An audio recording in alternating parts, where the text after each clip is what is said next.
तो दिल्ली के अस्पताल पर कोरोना का साया है। लगभग डॉक्टर की अगर बात करें तो 29 डॉक्टर समेत 29 स्टाफ कोरोना पॉजिटिव है। बाबू जगजीवन राम अस्पताल के अंदर कोरोना का कहर है। आज अस्पताल में 15 स्टाफ कोरोना पॉजिटिव पाया गया। दिल्ली के स्वास्थ्य मंत्री सत्येंद्र जैन ने इसकी पुष्टि कर दी है। संक्रमितों को दूसरे अस्पताल में भर्ती कराया गया। जहांगीरपुरी इलाके में है कोरोना के कई हॉटस्पॉट जोन। दिल्ली के जहांगीरपुरी में स्थित बाबू जगजीवन राम अस्पताल के एक सीनियर अधिकारी ने बताया कि संक्रमित कुछ चिकित्सकों और दूसरे स्टाफ को एलएनजेपी अस्पताल, राजीव गांधी सुपर स्पेशलिटी अस्पताल और कुछ निजी अस्पतालों में भर्ती कराया गया है, जबकि वैसे लोग जिनके संक्रमण का स्तर सामान्य है उन्हें आइसोलेशन वार्ड में भेजा गया है। तो दिल्ली के स्वास्थ्य मंत्री सत्येंद्र जैन ने इसकी पुष्टि की है और दिल्ली के अस्पताल पर कोरोना का साया साफ देखा गया।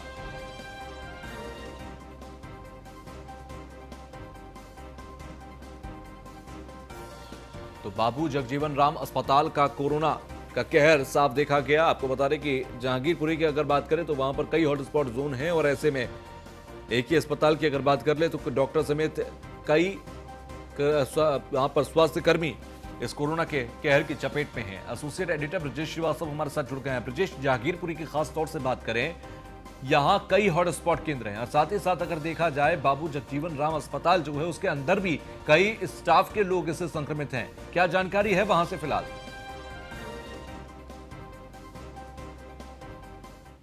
इससे ज्यादा केस अकेले एक दिन में एक समय में एक ही इलाके से सामने आए थे। उसके बाद से इस पूरे इलाके में हड़कंप मचा और लगातार जो है यहाँ से कोरोना के संक्रमित मरीज सामने आ रहे हैं। और अब जिस तरीके से बाबू जगजीवन राम अस्पताल से जो खबर आ रही है वो वाकई में बेहद ही परेशान कर देने वाली है।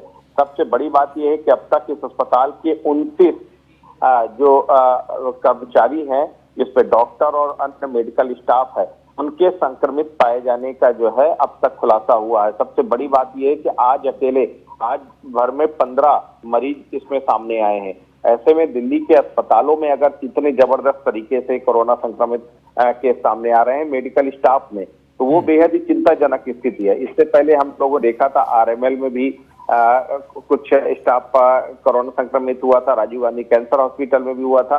कई अस्पतालों में इक्का दुक्का मामले सामने आए थे, लेकिन जिस तरीके से बाबू जगजीवन राम अस्पताल में 29 जो स्टाफ है वो कोरोना संक्रमित पाया गया है, वो बेहद ही हालत चिंताजनक है। और कहीं ना कहीं दिल्ली की स्थिति लगातार इसको लेकर खराब होती जा रही है। एक के बाद एक तमाम प्रयासों के बावजूद दिल्ली में जो कोरोना का संक्रमण है वो रुकने का नाम नहीं ले रहा, थमने का नाम नहीं ले रहा, और यही सबसे बड़ी चिंता की बात है इस वक्त।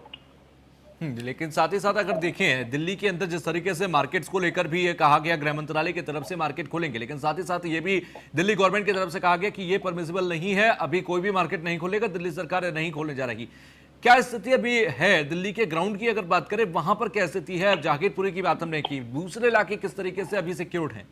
देखिए तुषार, सबसे बड़ी बात यह है कि पूरे दिल्ली के अंदर 86 से ज्यादा हॉटस्पॉट्स घोषित हो चुके हैं। यानी कि अगर माना जाए तो आधी दिल्ली कहीं ना कहीं हॉटस्पॉट्स में है, और ऐसे में वहां पर व्यवसायिक प्रतिष्ठानों को खोलना कहीं से भी खतरे से खाली नहीं है। और यही वजह है कि दिल्ली सरकार ने लगातार जो 20 तारीख के बाद जो छूट मिलने वाली थी उसको भी कैंसिल कर दिया था और कहा था दिल्ली के ऐसे हालात नहीं है कि यहाँ किसी तरह का रिलैक्सेशन दिया जाए।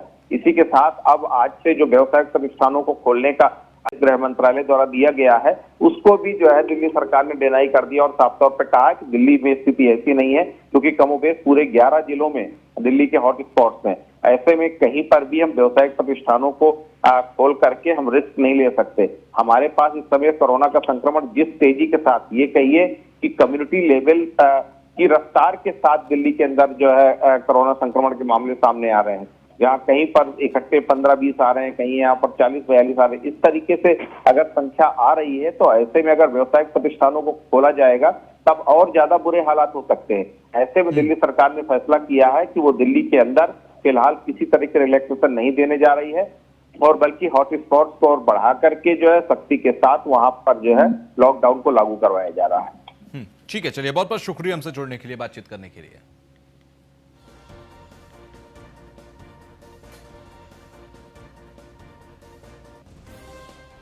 तो यूपी में विद्यार्थियों के लिए चलेंगी वीडियो क्लासेस। आपको बता दें कि deputy CM doctor Dinesh Sharma के निर्देश पर इंतजाम शुरू किया गया। विद्यार्थियों को घर बैठे ही पढ़ाने के किए जा रहे हैं इंतजाम। सरकारी और सहायता प्राप्त माध्यमिक स्कूलों के विद्यार्थियों को फायदा है।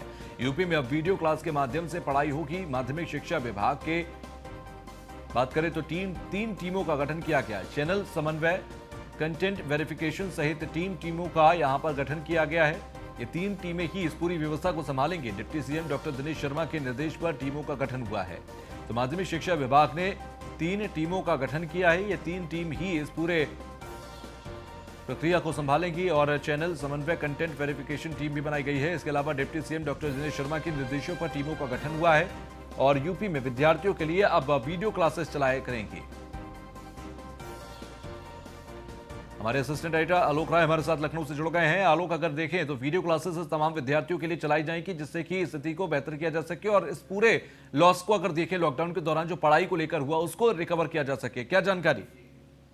देखिए, निश्चित रूप से सरकार की एक अच्छी पहल है। खासकर शिक्षा विभाग की बात करें तो जो उप मुख्यमंत्री हैं डॉक्टर दिनेश शर्मा ने उन्होंने सभी संबंधित अधिकारियों को दिशा निर्देश जारी कर दिए गए हैं, क्योंकि लॉकडाउन के दौरान जो है सारे विद्यालय बंद है, तो जाहिर सी बात है विद्यार्थियों का पढ़ाई का बड़ा नुकसान हो रहा है। तो इसको लेकर के लगातार जो है शिक्षा विभाग प्रयास कर रहा है। इसी क्रम में ऑनलाइन आप जो है क्लासेस चलाई जा रही थी, लेकिन अब वीडियो क्लासेस चलाने के लिए निर्देश जारी कर दिए गए ताकि जो सरकारी विद्यालयों के विद्यार्थी या माध्यमिक विद्यालयों को उत्तर प्रदेश में वो आराम से अपनी पढ़ाई कर सके और उनको पढ़ाई का कोई नुकसान न हो, ताकि उनका जो भी कोर्स है वो पूरा कराया जा सके। तो निश्चित रूप से एक अच्छी पहल है सरकार की और उप मुख्यमंत्री दिनेश शर्मा की तरफ से निश्चित रूप से इसके लिए निर्देश जारी कर दिए गए हैं। इसकी जो है तैयारियां तेज की जा रही है और इससे निश्चित रूप से विद्यार्थियों को जहां पढ़ाई में बड़ी मदद मिलेगी, अपने कोर्स को पूरा करने में बड़ी मदद मिलेगी, वहीं शिक्षकों के लिए भी ये सुविधा बहुत। आलोक, मैं लौटूंगा आपके साथ। हमारे साथ deputy CM doctor Dinesh Sharma ji खुद फोन लाइन पर जुड़ गए हैं। दिनेश जी, बहुत बहुत स्वागत आपका न्यूज़ 1 इंडिया पर। जी धन्यवाद। दिनेश जी, वीडियो क्लासेस के जरिए विद्यार्थियों तक एक लॉकडाउन के दौरान जो लॉस हुआ उसको रिकवर किया जाएगा वीडियो क्लासेस के जरिए। किस तरीके से ये 3 टीमें काम करेंगी? देखिए, हमारी पढ़ाई जारी है जी। सभी जगहों पर। पहली बार बहुत अच्छा सिस्टम शुरू किया है व्हाट्सएप वर्चुअल क्लासेस के माध्यम से, और व्हाट्सएप में अपलोड करने का काम, जो ई कंटेंट्स हैं उसको उसके माध्यम से अपलोड करने का, होमवर्क बच्चों को देने का, और यही लर्निंग के माध्यम से पठन पाठन की प्रक्रिया को प्रारंभ करने का जो कार्य इस बार शुरू हुआ है, चाहे वो माध्यमिक हो, चाहे वो उच्च शिक्षा विभाग के महाविद्यालय और विश्वविद्यालय के छात्र रहे हों, उनको इस लॉकडाउन के दौरान जो बंद रही कक्षाएं उसका लाभ मिला है। सीधे अपने अपने घरों पर उनको पढ़ने का मौका इससे मिला है। उनकी पठन पाठन की जो प्रक्रिया थी उसका लॉस उनको नहीं हुआ है, और दूसरी नई टेक्नोलॉजी को जानने का, समझने का सौभाग्य भी इन बच्चों को मिला है। और मैं सोचता हूँ कि एक ई लर्निंग क्लासेस जो है हमारे आधुनिक शिक्षा पद्धति के परिवर्तन का परिचायक है, और निश्चित रूप में जो घर में बैठने पर पढ़ाई का लॉस होना था उसकी क्षतिपूर्ति करने में बहुत हद तक ये प्रक्रिया हमारी सफल रही है। दिनेश जी, 3 टीमों का जिक्र किया गया है कि इस पूरी प्रक्रिया को 3 टीमें संभालेंगी, उसके बारे में क्या सर जानकारी शेयर करना चाहेंगे? जी, 3 टीमों का जिक्र किया गया है कि 3 टीमों का गठन किया गया है आपकी तरफ से, वो किस तरीके से ग्राउंड पर इसको एग्जीक्यूट करेंगी? नहीं, ग्राउंड पे तो सारे लोग मिलके, क्योंकि एक पहले से ऐप को तैयार करना, उसके बाद ई कंटेंट को अपलोड करना, और उसके बाद पठन पाठन की प्रक्रिया को प्रारंभ करना, ये 3 स्टेप में हम लोग इसको कर रहे हैं। और मैं सोचता हूँ कि आज 20 तारीख से जो माध्यमिक शिक्षा में शुरू हुआ था, और उसके पहले जो ई लर्निंग क्लासेस हैं वो काफी पहले जो हमारे शिक्षा विभाग के यूनिवर्सिटी की क्लासेस हैं वो हमारे अध्यापक ले रहे थे जूम के माध्यम से, और गूगल के माध्यम से भी एक तरीके से कॉन्फ्रेंसिंग करके बच्चों को पढ़ाने की प्रक्रिया ये प्रारंभ हुई। चलिए, बहुत बहुत शुक्रिया सर हमें समय देने के लिए और जानकारी साझा करने के लिए। तो दिनेश शर्मा जी हमारे साथ कुछ जुड़े हुए थे और उनका कुछ कहना था कि ये एक बेहतर प्रक्रिया रहेगी और हमने लॉस नहीं होने दिया पढ़ाई का। आलोक हमारे साथ जुड़े हुए असिस्टेंट एडिटर। आलोक, जिस तरह से दिनेश शर्मा जी का कहना था कि हमने लॉस नहीं होने दिया और रिकवर की चीजों को, और किसी भी स्थिति में बच्चों की पढ़ाई का नुकसान नहीं होने दिया, किस तरीके के अब कहना चाहिए, क्योंकि इस कोरोना के दौरान एक नए आयाम भी हमने छुए कि ई लर्निंग की तरफ एक ज्यादा कदम हमने आगे बढ़ाया। अगर अमूमन रूटीन डेज में देखें, कितने बेहतर अब आयाम हैं ये तमाम ई लर्निंग को लेकर? जी बिल्कुल, देखा जाए तो कहीं न कहीं जो कोरोना की वजह से जो लॉकडाउन हुआ है, जिसकी वजह से तमाम विद्यालय, चाहे माध्यमिक हों, सरकारी हों, उच्च शिक्षा केंद्र हों या विश्वविद्यालय हों, सभी जगह पढ़ाई की बंद है, सभी जगह क्लासेस बंद हैं। तो जी। निश्चित रूप से अगर हम इसको समझना चाहें तो ये एक मजबूरी में लिया गया एक ऐसा निर्णय था, मजबूरी में एक ऐसा रास्ता अख्तियार किया गया। ई लर्निंग हालांकि पहले भी चल रही थी और जो है वर्चुअल क्लासेस जो व्हाट्सएप या ऑनलाइन चल रही थी, लेकिन कहीं न कहीं ये नई राह की तरफ जाता दिख रहा है, जिससे विद्यार्थियों को भी समझने का मौका मिला है, उनको भी एक ऐसी तकनीक से सामना हुआ, उनको भी एक ऐसी तकनीक को समझने का मौका मिला जिससे पढ़ाई की जा सकती, घर बैठे ही टीचर्स उनको सारा कुछ कोर्स वहां पे भी समझा सकते हैं, वहां पे अपने वो क्वेश्चन शेयर कर सकते हैं, टीचर उनके जवाब दे सकते हैं। तो कहीं ना कहीं एक नई राह निकल रही, जैसा कि डिप्टी सीएम ने खुद कहा, वर्चुअल क्लास और ई लर्निंग और ई कंटेंट की बात की, तो निश्चित रूप से एक बड़ा रास्ता है और जाहिर सी बात है विद्यार्थियों को जहां अपना कोर्स कंप्लीट करने में भी इससे सुविधा हो रही है, वहीं टीचर्स के लिए भी आसान है कि वो जो कोर्स है वो रुक नहीं रहा है, यानी पढ़ाई लगातार चल रही है, इसमें किसी का नुकसान नहीं हो रहा है। स्कूल बंद होने की वजह से विद्यार्थियों का भी नुकसान नहीं हो रहा है, टीचर्स भी अपनी ड्यूटी कर रहे हैं घर से ही। कुल मिलाकर एक तकनीक, एक नई तकनीक है जो विद्यार्थियों के सामने भी आई है और जिसका वो फायदा ले रहे हैं। और जाहिर सी बात है आने वाले समय में सरकार की भी कोशिश होगी, विद्यालयों और विश्वविद्यालयों और कहीं न कहीं विद्यार्थियों की भी ये कोशिश होगी कि इस तकनीक के माध्यम से और ज्यादा जुड़ा जाए, इसको जो ज्यादा अपनाया जाए, क्योंकि निश्चित रूप से तकनीक जो है अच्छी है, सुविधाजनक है और जो है विद्यार्थियों को जो चाहिए, जो उनके क्वेरीज हैं कोर्स से संबंधित या अन्य जो भी जानकारियां उनको चाहिए, वो उनके टीचर द्वारा उनको मुहैया कराई जा रही है। तो मिलाकर सरकार का भी एक बेहतरीन प्रयास है। जी चलिए, बहुत बहुत शुक्रिया हमसे जुड़ने के लिए आलोक।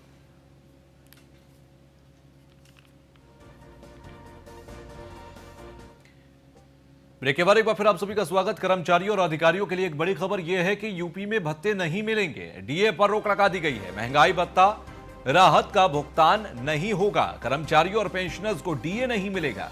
1 अप्रैल 2020 से जून 2021 तक डीए बंद रहेगा। 6 प्रकार के भत्ते भी नहीं दिए जाएंगे। सचिवालय भत्ता, पुलिस भत्ता, अर्दली भत्ता। यूपी में 16 लाख कर्मचारी इससे प्रभावित होंगे। तो एक बड़े स्तर पर आपको बता दें कि कर्मचारियों और पेंशनर्स के लिए यह खबर है कि 1 अप्रैल 2020 से जून 2021 तक ये भत्ते नहीं मिलेंगे। फिलहाल 6 प्रकार के भत्ते भी बंद किए गए हैं। सचिवालय भत्ता, पुलिस भत्ता बंद कर दिया गया। तो यूपी में 16 लाख कर्मचारी इससे प्रभावित होंगे और बड़े स्तर पर ये एक आदेश दिए गए हैं कि कर्मचारियों और अधिकारियों के लिए एक बड़ी खबर यह है कि डीए नहीं मिलेगा, उनके भत्ते कटेंगे। यूपी में भी भत्ते नहीं मिलेंगे, डीए पर रोक लगा दी गई है। महंगाई भत्ता राहत का भुगतान नहीं होगा।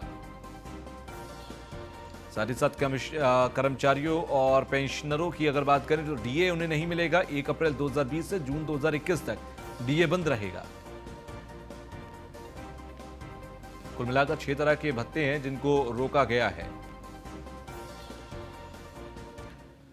खबर नोएडा से एमएलसी प्रत्याशी ने की योग की अपील। डॉक्टर कुलदीप मलिक ने लॉकडाउन में योग करने की अपील की है। एमएलसी प्रत्याशी डॉक्टर कुलदीप मलिक ने पीएम मोदी का धन्यवाद किया। लॉकडाउन 3 मई तक बढ़ाए जाने को लेकर भी धन्यवाद किया है। तो एमएलसी प्रत्याशी हैं डॉक्टर कुलदीप मलिक और प्रधानमंत्री नरेंद्र मोदी को धन्यवाद करते हुए नजर आए हैं। लगातार लॉकडाउन पहले 21 दिन और फिर 19 दिन का किया गया प्रधानमंत्री की तरफ से। इसको लेकर भी उन्होंने कहा कि ये एक बेहतर कदम था, क्योंकि अगर ये ना किया गया होता तो स्थिति ज्यादा खराब होती। फिलहाल नोएडा के ये एमएलसी हैं और एमएलसी की तरफ से ये एमएलसी प्रत्याशी हैं और इनकी तरफ से ये अपील की गई है कि योग किया जाए, घर में रहकर योग किया जाए। तो एमएलसी प्रत्याशी डॉक्टर कुलदीप की तरफ से योग करने की अपील की गई।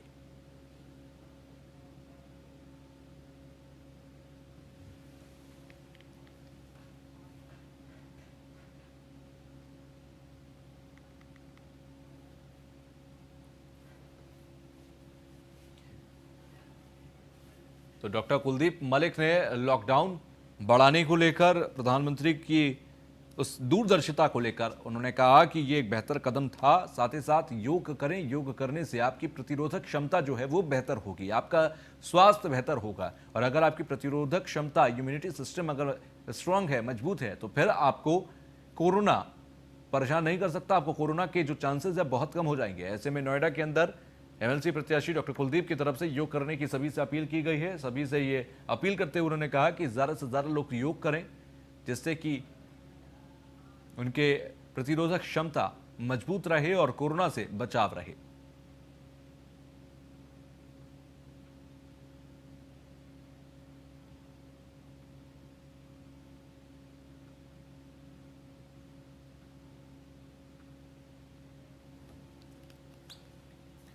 खबर बोकारो से, जहां पर बोकारो जिला उपायुक्त ने बाइक से पूरे शहर का भ्रमण किया। लॉकडाउन के तहत विधि व्यवस्था का जायजा लिया। जिला उपायुक्त मुकेश कुमार ने जगह जगह औचक निरीक्षण किया। दवाई की कीमत और उपलब्धता की भी जानकारी ली है। भ्रमण के दौरान उपायुक्त ने बेजुबान जानवरों को खाना भी खिलाया। इस दौरान जिला उपायुक्त मुकेश कुमार पुस्तकालय मैदान में सब्जी बाजार, लक्ष्मी मार्केट में दवाई दुकान, city centre, checkpost, sector 2 market आदि क्षेत्रों में निरीक्षण करने पहुंचे, जहां उन्हें लोग सोशल डिस्टेंसिंग का अनुपालन करते हुए दिखाई दिए।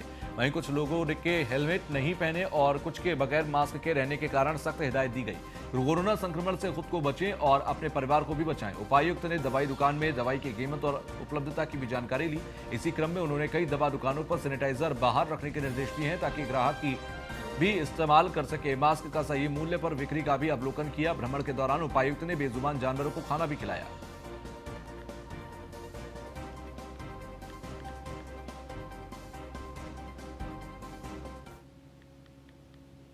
आज हम लोगों ने बिल्कुल औचक जो है एक तरह का निरीक्षण की लॉकडाउन की क्या सिचुएशन है, चाहे वो सब्जी मार्केट हो या जो भी मजिस्ट्रेट और पुलिस ऑफिसर्स को इंगेज कराया गया है, वो कैसे उसकी निगरानी कर रहे हैं और कैसे सुनिश्चित करा रहे हैं, ये जानने के लिए हम लोगों ने जो है जिला प्रशासन की टीम, एसडीओ, मैं और हमारी जो टीम है वो बाइक पे हम लोग जो है बगैर किसी इसके सिक्योरिटी पर्सनल के हम लोग राउंड ले रहे थे, ताकि क्रॉस चेक किया जा सके और ये सुनिश्चित किया जा सके कि जो है आम जनमानस जो है लॉकडाउन की रिगार्ड कर रही है, लोग मास्क का प्रयोग कर रहे हैं, सोशल डिस्टेंसिंग कॉम्प्रोमाइज़ नहीं है। और इसके तहत हम लोगों ने ऑलमोस्ट जो है पूरे बोकारो शहर का एक राउंड लिया है, जिसमें डिफरेंट सेक्टर 4 गए, कई मेडिकल शॉप्स को विज़िट किया है, साथ ही साथ जो है विभिन्न सब्जी मार्केट को भी हम लोगों ने विज़िट किया, सड़क चलते लोगों से भी पूछताछ की आम आदमी की तरह, ताकि एक जेन्युइन फीडबैक मिल सके और जहाँ पे भी जो है कोई करेक्टिव मेजर लिए जाने की ज़रूरत थी वो भी हम लोगों ने तत्काल उसको इंश्योर करा। आज हम लोगों ने तो ये बोकारो की तस्वीर हम आपको दिखा रहे हैं। दवा की कीमत और उपलब्धता की भी जांच की। भ्रमण के दौरान उपायुक्त ने बेजुबान जानवरों को खाना भी खिलाया। तो जिला उपायुक्त ने बाइक से शहर का पूरा भ्रमण किया। बोकारो की यह तस्वीर है। लॉकडाउन के तहत विधि व्यवस्था का जायजा लेते हुए उपायुक्त नजर आए थे और जिला उपायुक्त मुकेश कुमार ने जगह जगह जाकर औचक निरीक्षण भी किया। क्या व्यवस्थाएं हैं, किस तरह की व्यवस्थाओं और नियमों को ध्यान में रखते हुए व्यवस्थाओं का अनुपालन किया जा रहा है, इन तमाम चीजों को देखते हुए नजर आए। फिलहाल बाइक पर सवार रहकर वो जायजा लेते नजर आए, औचक निरीक्षण करते नजर आए।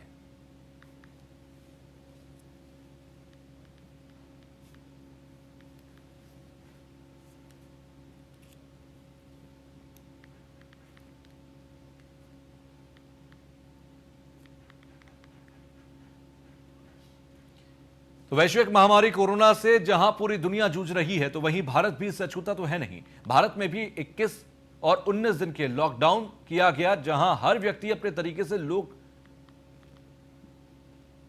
लॉकडाउन का पालन करने और कराने की कोशिश कर रहे हैं। तो वहीं पुलिस प्रशासन भी इसमें पीछे नहीं है। आपको बताते चलें कि हापुड़ जनपद का एक गांव है, जहां ग्राम प्रधान ने पूरे गांव में 64 सीसीटीवी कैमरे और लाउड स्पीकर लगाए हैं, जिसकी मॉनिटरिंग खुद ग्राम प्रधान मेघराज सिंह कर रहे हैं। इसकी मॉनिटरिंग 24 घंटे की जाती है। कोई भी व्यक्ति अगर अपने घर से बाहर निकलकर सड़क पर आता है तो ग्राम प्रधान माइक से बोलकर उसको वापस घर में भेज देते हैं। तो वहीं कोरोना से बचाव के लिए ग्राम प्रधान मेघराज ने एक नियम भी गांव में बनाया है। अगर किसी व्यक्ति के यहाँ कोई भी बाहर से आया व्यक्ति रुकता है तो उस पर 5,000 से ज्यादा का जुर्माना लगाकर उससे वसूला जाएगा। तो वहीं गांव वाले भी ग्राम प्रधान की इस मुहिम का स्वागत कर रहे हैं और प्रशंसा करने में पीछे नहीं है।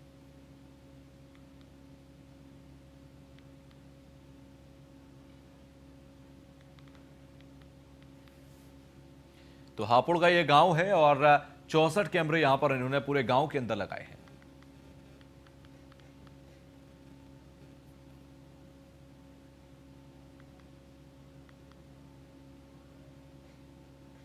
मथुरा से खबर, जहां पर 3 दिन से लगातार बढ़ रहे कोरोना मरीजों को लेकर प्रशासन अब पूरी तरह से सख्त है। संक्रमितों के इलाके के अंदर 3 किलोमीटर के एरिया को सील किया गया। मथुरा के चौबिया, पाड़े और घाट इलाके में मिले हैं 3 मरीज। लगभग 26 जगहों पर पुलिस ने बैरियर लगाए। सभी गलियां, सभी रास्ते पुलिस की तरफ से सील कर दिए गए। इन गलियों में से ना तो कोई व्यक्ति आ जा सकता है और ना ही यहां पर कोई गतिविधि हो सकती है। आवश्यक वस्तुएं जैसे किराना, दूध, फल, दवाइयां, ये सब नगर निगम द्वारा दुकानदारों के नंबर जारी कर दिए गए।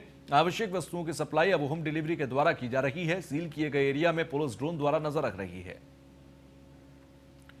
तो जिस इलाके में संक्रमित मिले उसके 3 किलोमीटर के दायरे को सील कर दिया गया है। वहां पर सभी जरूरत की चीजें पहुंचाई जा रही हैं। तो 3 दिन से लगातार यहां पर मामले बढ़ते जा रहे हैं और इसी को देखते हुए ये कार्रवाई की गई है।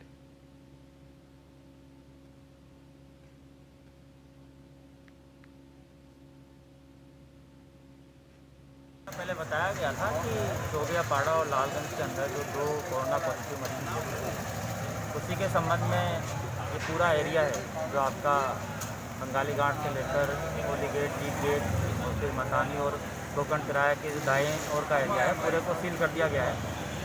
यहाँ पर ना कोई अंदर आदमी जाएगा, ना यहाँ से अंदर से बाहर आएगा। जितनी भी एसेंशियल सर्विसेज है, दूध है, फल सब्जी है, उनकी लगातार आपूर्ति रहेगी।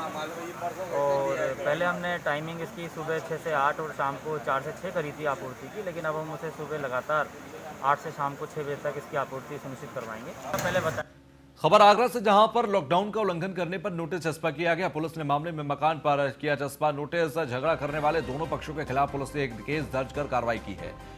मुकदमे की पंजीकृत कॉपी को दोनों पक्षों के मकान पर चस्पा किया है। पुलिस ने लोगों से शांति व्यवस्था सहयोग करने की अपील की। थाना इरादत नगर के सिंगेचा के अंदर झगड़े के बाद एफआईआर की कॉपी चस्पा कर दी गई। तो आगरा की यह तस्वीर हम आपको दिखा रहे हैं और यहां पर एफआईआर की कॉपी चस्पा की गई है।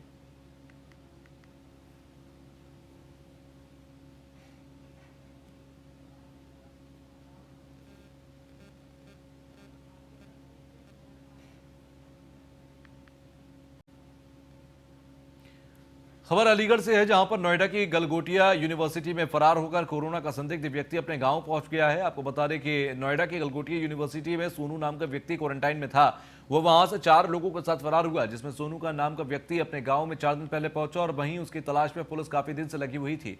जब पुलिस को उसकी जानकारी मिली तो स्वास्थ्य विभाग की टीम और नोएडा से पुलिस विभाग अलीगढ़ के तहसील खैर ब्लॉक टप्पल के गांव मोर में पहुंचा और सोनू समेत तमाम लोगों को सर्वहितकारी जूनियर हाई स्कूल में क्वारंटाइन के लिए रखा गया है, पर वहां पर पुलिस फोर्स की व्यवस्था कर दी गई है।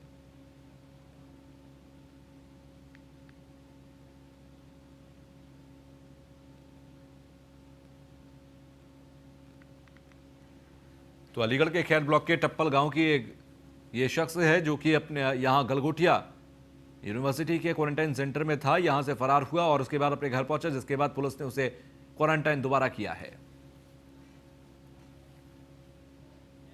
सूचना मिली है कि मौर गांव का एक व्यक्ति जिसका नाम सोनू है, वह गलगोटिया इंस्टीट्यूट ग्रेटर नोएडा में क्वारंटाइन था। उसके साथ 3 लोग क्वारंटाइन थे, जिसमें 2 पॉजिटिव पाए गए थे। इसी बीच 22 तारीख को यह सोनू नाम का व्यक्ति उस क्वारंटाइन से किसी तरह से भाग गया और भागकर अपने गांव में पहुंच गया, जैसा कि जानकारी अभी मिली है। 22 तारीख को सुबह अपने गांव में पहुंच गया और यहीं पिछले 24 घंटे से गांव में ही रह रहा था। पुलिस तलाश रही थी। आज सुबह लगभग 4 बजे नोएडा पुलिस उसे लेकर के वापस